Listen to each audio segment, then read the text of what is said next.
एक बार बोलिए शंकर भगवान की जय। आइए फ्रेंड्स सुनाते हैं शिवरात्रि स्पेशल शिव भजन है। जैसा भी लगे आप लोग कमेंट में जरूर बताइएगा। तो देखिए लोग जब फागुन के महीना में भोले बाबा के बारात आइल बा तो ऊ सांप, ऊ बिच्छी, ऊ बसहा बैल, ऊ भूत, ऊ प्रेत लोग देख के कैसे डरा रहल बा।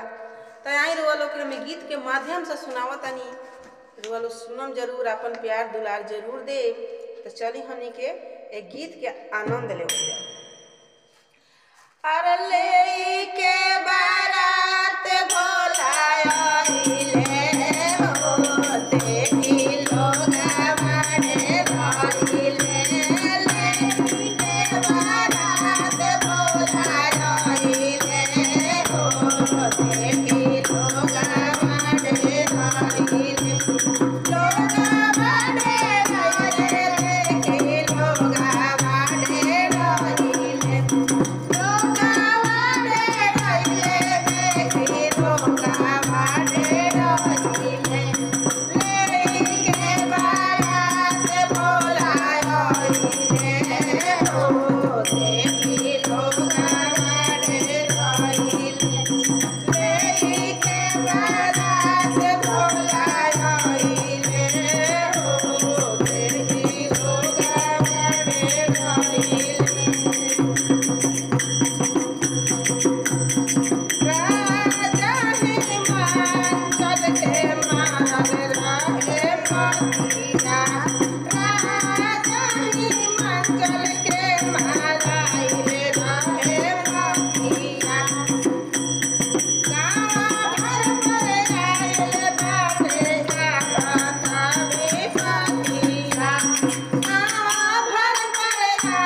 Thank you.